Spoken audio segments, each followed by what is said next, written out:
Since Ryan Poles took over the Chicago Bears, he's moved on from some of the longtime leaders of this team. And as more additions have come in this offseason, it's going to be time for new players to step up in leadership roles. You are Locked On Bears, your daily Chicago Bears podcast. Part of the Locked On Podcast Network, your team every day.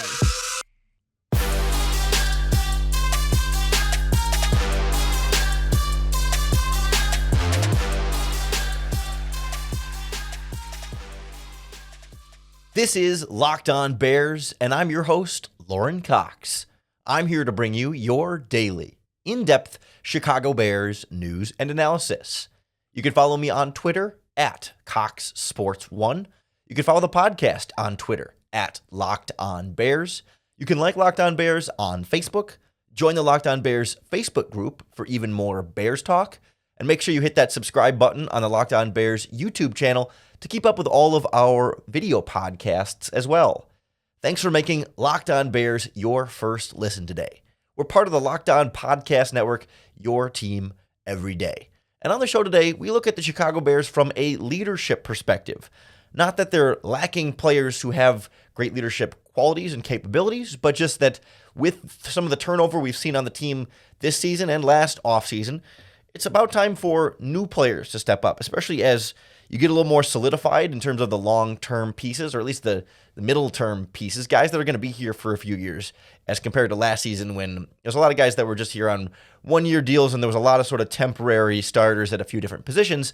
Now we're seeing some more longer-term pieces fit into place, and that's going to mean more stability in terms of leadership, both on and off the field, but more so like separate from the X's and O's play in between the lines. So we'll look at some of the different position groups and the different dynamics that go into each one where there's been some significant turnover. Some are a little more straightforward than others. Some still have some very unanswered questions as far as who is going to be that guy and how long-term is the stability we potentially could see at those spots. Like, for example, like big picture, we know Justin Fields is one of the top leaders on this team, certainly the leader of the offense and the face of the franchise at this point, and he's already been stepping up into that role. We saw him start to step up as a leader last season, and we kind of know like he is the guy that the team turns to first and foremost. Or there's not really this question of like, sure, like he does need to continue to grow as a leader. Like leadership is not a static thing. It's always dynamic, and it does, over time you cement yourself farther and further into some of those positions and change your leadership style and grow with the team around you. But right, there's not this question of like, will guys start to respect Justin Fields? Or like, will guys look at Justin Fields? Like, they already do. He's already known as one of the leaders on this team. And some of the new players that have come in are already sort of known as leaders on the team, but you can only establish so much at OTAs and minicamp. Like, Fields' leadership comes from being here for 3 seasons and 2 seasons now in this offense and actually like leading the team on the field with his play, in addition to being a leader in the locker room and off the field. But like in particular, I'm curious about this offensive line and how exactly the leadership goes there. Because we know Cody Whitehair is moving to center, has moved to center, and is very clearly the veteran leader of that group. He's the one who meets with the media. He's the one who's been around a long time. He's 30, will turn 31 later in July, and is kind of the elder statesman of that group. But I do wonder, like, long-term, if, A, first of all, like, there can be more than one leader. There's different levels of leadership. But, like, B, we don't know how many more seasons Cody Whitehair is going to be a Chicago Bear. There was some thought that he may have been released this offseason even. They ended up rolling with him, which is great, but we weren't even sure if he would make it to 2023. And so there will again be questions of if he can make it to 2024. And who's next in terms of leadership on that offensive line? You got a rookie in Darnell Wright, a second-year player in Braxton Jones, a third-year player in Tevin Jenkins, and then a veteran, but a first-year in the Chicago Bears player, Nate Davis. And I just kind of wonder what that might look like long-term, like over time after this season. If like who is grooming that, who's being groomed as a leader there, who's stepping up behind the scenes, who's working on becoming a bigger and bigger voice and face in that offensive line room. Because we know, like, we've heard from Tevin Jenkins a number of times. He seems a little bit on the quieter, gentle giant side of things, but Cody Whitehair is some of that too, and Jenkins has been the young guy for a while, so like it's not It's not like we've been expecting him to be instant leader, plug into that role. But I do wonder if that's a role he could grow into if he ends up, being a long-term member of this Bears team. His contract will be coming up a year later than everyone else's too, so that's a possibility. Can Braxton Jones grow into that guy? Not right away in his second season, but can he become that if he becomes that really like cornerstone left tackle? Or does Nate Davis take over and be like, hey, I'm the veteran, I'm the one who's been around the longest, I'm going to be that leader on the offensive line once Cody Whitehair is gone? Because Davis is here on a 3-year deal. So I'm just kind of curious, like, who's going to be the one who steps up on the offensive line when life moves on after Cody Whitehair? Lucas Patrick was also kind of that guy last season on the interior, though he was hurt. He's also going to be a free agent after this season, so will he be back? Will he be back after this year or not? Certainly also kind of playing more of a backup role, a versatile backup, but your backup offensive lineman is not necessarily going to be your leader at that spot either. So that's where that position is so curious to me, because you got a lot of younger ascending players on the field, and you wonder which one can be the one who ascends sort of, again, that's not really off the field, but as a leader, not just with their play, but with the way that they rally their teammates, the way their teammates look at them, the way they set the example both on and off the field. Because that's a group where leadership matters a lot, where, it's one thing to be a leader at, say, tight end, like Cole Kmet, where there's a couple of tight ends behind you, but everybody's kind of, there's 2 or 3 players and they all kind of have the same responsibilities. But like the offensive line is a spot where you got to lead 5 guys and you got to set the tone. And those 5 guys have a lot of different responsibilities on plays and a lot of different competing interests at any given moment. And they have to be even more so on the same page than most other position groups, being 5 guys really operating more so as one. And that leadership at that spot is critical, and why I think having Cody Whitehair at center will be really valuable for him to specifically be the center there as well. The question too is in the future is like, if they replace Cody Whitehair with a younger center in the future, will that perhaps a rookie in the next draft or maybe a free agent? I don't know. Like, how would that dynamic change too if the leadership moves from the center position back to one of the other spots on the offensive line? That's just a fascinating spot for me. Where to me, there's not a clear answer. Like probably Nate Davis, but then it could be any of. I mean, all the other guys are so young; it's hard to kind of know who will be able to grow and step into that kind of role. But I keep an eye on Braxton Jones as a possibility there too. I think the Bears really like him as a player and as a person as well. But some other interesting leadership questions on offense at positions where we've seen more turnover, where we've seen bigger names come in and maybe past leaders ultimately end up exiting from those spots. And of course, I see a couple big questions on defense with another really obvious one in Tremaine Edmunds that we'll get to as well next on Locked On Bears.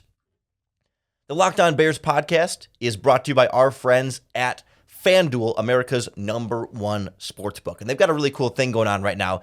You can take your first swing at betting Major League Baseball on FanDuel, and you'll get 10 times your first bet amount in bonus bets up to $200. So if you bet $20, they will give you $200 back in bonus bets, win or lose. That's $200 that you can spend betting on everything from the money line to the over-under to who you think is going to hit the first home run in any game. Plus, you can bet on football season right around the corner here. You can bet on week 1. You can bet on how the Bears are going to finish and so much more, all on an app that's safe, secure, and super easy to use. Plus, when you win, you can get paid instantly. There's no better place to bet than FanDuel, America's #1 sportsbook. So sign up today and visit FanDuel.com/lockedon to get up to $200 in your first MLB bonus bets. That's FanDuel.com/lockedon. FanDuel, official partner of Major League Baseball and the NFL. So we know generally the Bears offense is set in terms of leadership with Justin Fields really at the top. And we know the offensive line has leadership pretty well set for at least this season with Cody Whitehair, but maybe some questions about what the future will hold after that. I'm particularly curious about how things are going to play out right now at running back, where you lost David Montgomery, who was obviously the starter for the last 4 seasons, but also like still the leader of that group, despite being relatively young compared to like what you might think of. Like he's, because he was in the starting lineup so quickly in his career, he kind of just took over that leadership spot. But the guy just turned 26 years old. Like it's not like he was a veteran, but he was the one that players looked to as the example. And we know, I mean, it was interesting with him because he wasn't like super loud. He wasn't afraid to speak his mind, but he wasn't high energy, bouncing off the wall type of guy. Like when he met with the media and stuff, he seemed like a different kind of cat. Like he thought differently about things and wasn't afraid to kind of give different answers to questions and just kind of speak his mind and be very genuinely him in a way that was honest and refreshing, but just different than I think we were used to. He leaves, and you've got then Khalil Herbert taking over as the incumbent starter. That's certainly a wide open competition at running back, but Herbert is early on here the starting running back, but he's only 25 years old and only entering his third season in the NFL. I suppose that describes Justin Fields, also 25 years old, I think, and entering his third season in the NFL. So that's not like, doesn't prevent him from being a main leader at that position.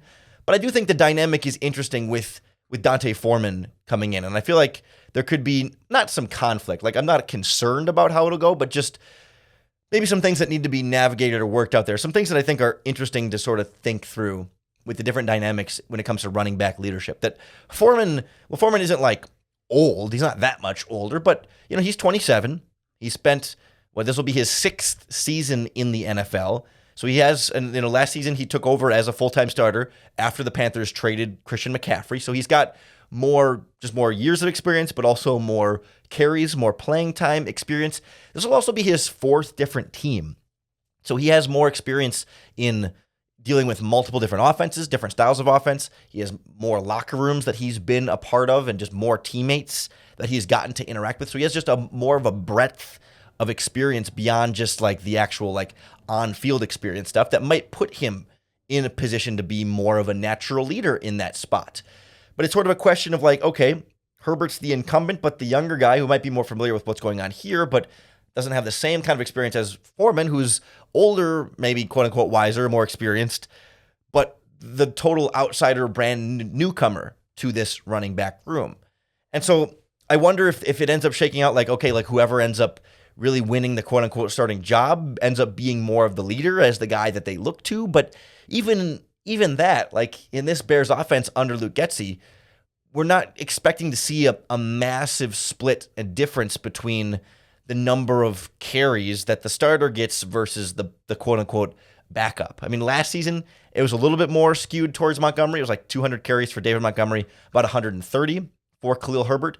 But when you look back at like Luke Getsy's Green Bay Packers offenses, especially like the last season in Green Bay when he had Aaron Jones and A.J. Dillon both as 2 quality running back options, Aaron Jones was the starter, but A.J. Dillon actually finished with more carries over the course of the season. I think Jones missed a couple of games, like 2, so that was part of it, but it kind of goes to show like how equal those 2 backs were in that offense.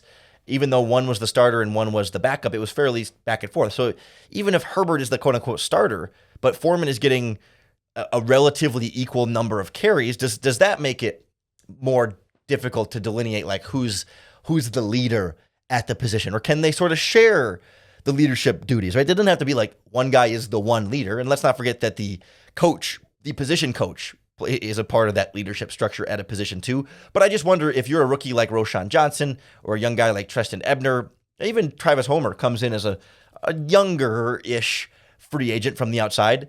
Who do you turn to? Do you turn to Foreman as the guy who's been around the block a little bit more, or Herbert who's been a little more like involved in this offense and has been with this coaching staff longer? And I'm just curious how that plays out through training camp, through the regular season, and kind of that long-term leadership moving forward. If you don't have one guy who's like the clear delineated leader there, I don't think it's going to cause problems. I'm not trying to create a controversy or raise a concern here necessarily. It's just a curiosity and something that I think is one of the interesting dynamics when it comes to leadership in this Bears backfield.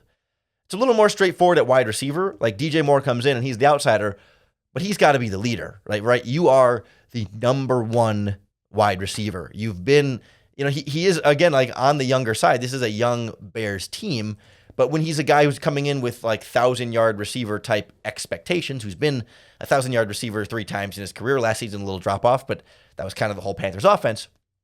He's got to be that guy, right? Like he's 26, so it's not like he's super young, but he's not like significantly older than Chase Claypool, who I think turns 25 next month.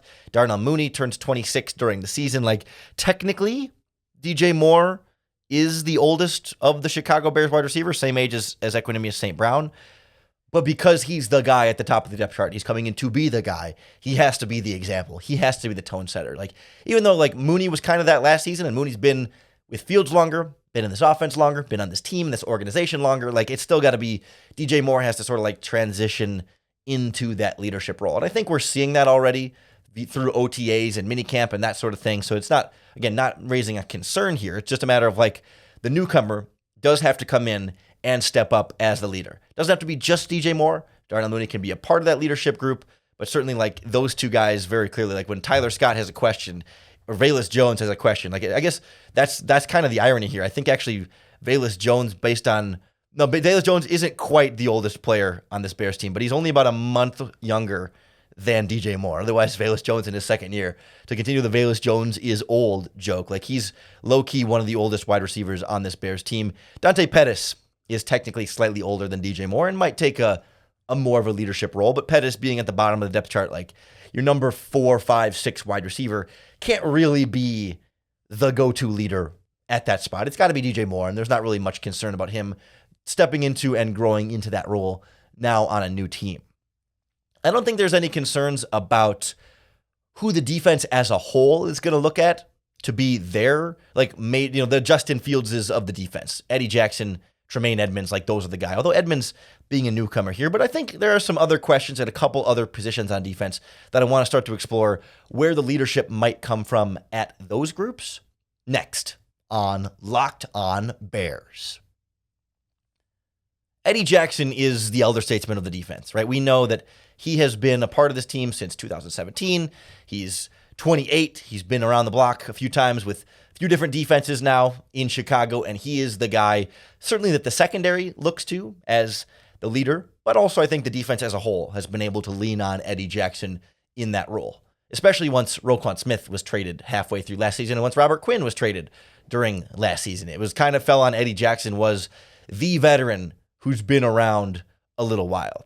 Tremaine Edmonds comes in as the new middle linebacker, and very clearly, like, he is the new leader in the middle of this Bears defense. Not that he's unseating Eddie Jackson by any means, but like those guys can share the leadership mantle there. He's more of the Justin Fields in the middle of that defense. It's his responsibility in that defense to help get guys in the right position. He's in the position on the field that is most conducive to being the leader of that defense. And we've heard multiple times on this podcast, we've had Joe Marino from Locked On Bills on the podcast to talk about Tremaine Edmonds, not only on the field, but also how he's grown as a leader. And I would encourage you to scroll back through the archives, either on YouTube or wherever you listen to the podcast, to find those conversations with Joe Marino. There was one right when Tremaine Edmonds signed in March, and then we had him on last month after the draft to kind of talk about the Bears and where they compare to some other teams, and he raved about Edmonds a little bit more there too. But especially back in March when they signed Tremaine Edmonds, we talked to Marino about how Edmonds grew into that role as a kid who came into the NFL at 19 and still is only 25 years old, but has played 5 seasons in the NFL as a starter, 74 starts under his belt, a ton of snaps, Pro Bowls. Like, he's a leader. He's a guy that this defense will look to and this team will look to, and might be even like second in command to Justin Fields as far as roster-wide leadership. Maybe not right away because he just got here, but like that's kind of the expectation that he's going to be like second in command leadership. And Eddie Jackson's right in that conversation too. Not a competition there exactly. So like those two are a little bit more set in stone. But to me, this defensive line is fascinating from a leadership perspective because right now it is Justin Jones because he was here last season and he's been a little bit more vocal. We heard him complain about Green Bay Packers fans at a press conference. He's got a handful of seasons under his belt, like 5 or 6 in the league. He's a little bit more of a veteran type player, although Andrew Billings comes in at nose tackle with a little more experience, a little more age, but he's bounced around, the Bengals, the Browns, the things on the Dolphins practice squad for a little bit, the Chiefs, the Raiders as well before coming over to the Chicago Bears. Like, there's some guys with experience there to pair with the 3 rookie defensive tackles behind them.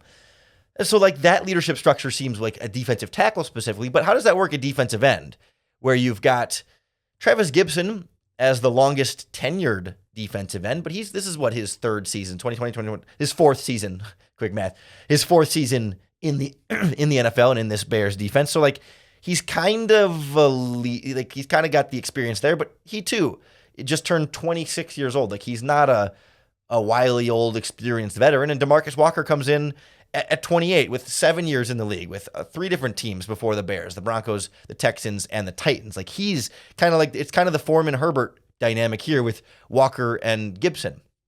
One guy is young, but has been in this team for a while and been around this organization for a while, so he's kind of like the incumbent there. But they also brought in the veteran who's older, more experienced, a little more productive over the course of his career, has seen more things.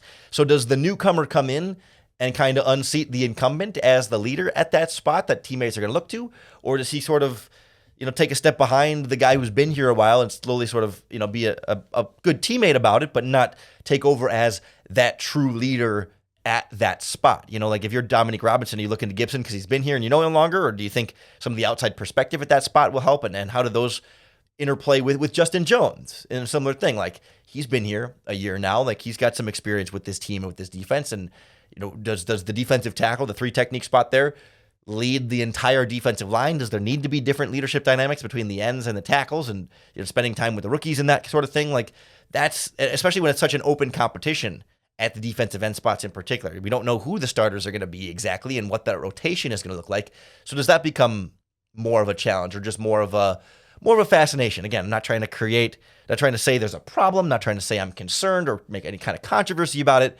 Just more point out that like that stuff does need to be shaken up a little bit and somebody's got to step up and really be that leader. It feels like it's probably going to be DeMarcus Walker, but Gibson can get into that role too. And I think that'll be a fun thing to sort of see how it plays out. Cornerback is also interesting to me. Like Jackson leads the secondary, sure, but positionally, like Jalen Johnson is very clearly the veteran, the number 1 corner. Is he the bona fide leader at that spot? I mean, the only reason I ask is because he misses parts of OTAs this year. It's voluntary. Nothing that says he has to be there. But when he's gone, who's the leader at cornerback? Like when Jalen Johnson is gone, I'm assuming everybody looks to Kindle Vildor because he's the next. He came into the league the same year as Jalen Johnson. They have the same amount of, in terms of like years of experience. Jalen Johnson has played more snaps, bigger roles, bigger matchups and stuff like that, and is the better player. But then is Vildor kind of the other leader there because you have 2 rookies in Stevenson and Terrell Smith, and then you got some second-year players in Kyler Gordon, Josh Blackwell, and Jalen Jones. And so all of a sudden, who steps up in that leadership role with Jalen Johnson when he's gone? Or is Eddie Jackson enough to just say Jackson's our leader in the secondary? We can always turn to him when we need anything. I think that's a big reason or a big part of why they went out and made John Hoke their cornerbacks coach, because he is a veteran, experienced coach. We talked about this on the podcast a couple weeks ago. Like that was kind of the coaching change that flew under the radar, that the Bears cornerbacks coach left and was replaced with Hoke, and the cornerbacks coach was a pretty inexperienced guy from the Colts, came over with Matt Eberflus.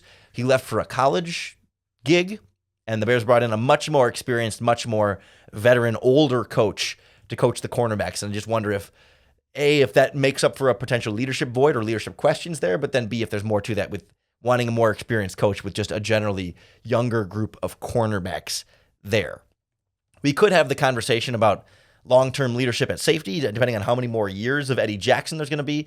So there's been sort of those like rumors floating about how many more years he'll be a Chicago Bear, but I don't think Eddie Jackson's heir apparent is under contract right now. They got Elisha Hicks and Kendall Williamson as 7th-round picks, but I don't think that's the long-term plan at safety. So certainly Brisker can step up and grow into more of a leadership role at safety as well. Not the same exact free safety spot as Eddie Jackson, but I think Brisker has some of those natural abilities as well. It's just somebody whose play certainly can lead by example in addition to being able to lead with his voice, on the sidelines and in the huddle and things like that. So I think generally, I'm not concerned about the state of leadership on this Bears team. You got Fields on offense. You got Whitehair on offense. You got Moore and some guys who will step up into those roles. And on defense, you got Eddie Jackson and Tremaine Edmonds really holding things down. And it's just a matter of working through some of the individual position stuff on the defensive line, which is probably fine with Justin Jones, and cornerback, which is probably fine with Jalen Johnson. But I do think there's just, with so many new players and new faces, guys do need to step up and really solidify those roles. Everyone seems to be on the right track. There seems to be an answer for any leadership question you might have. It's just about really following through and having those things take foot the way we expect them to. I'd be curious to hear what you think about the leadership on the Chicago Bears roster. Leave us a comment on the YouTube video for the Locked On Bears podcast, or you can tweet us at Locked On Bears. You could post in the Locked On Bears Facebook group to keep the conversation going there as well. However you do it, just make sure you hit that subscribe button on YouTube or wherever you listen to the podcast. That's going to be the best way to keep up with all of our daily, in-depth Chicago Bears news and analysis. Next week, we will start previewing Bears training camp. We'll be into July officially, so we can start talking about each position, the quarterbacks, the running backs, the wide receivers, the tight end, the biggest battles that we'll be seeing in training camp, some of the different questions that we need to see answered through training camp, through the preseason, before we get to the regular season, and everything you need to know before the players start reporting to Hatless Hall. So I hope you'll keep coming back for more of that. We'll get you all set for Bears training camp. And of course, each and every podcast, we give you another opportunity to bear down.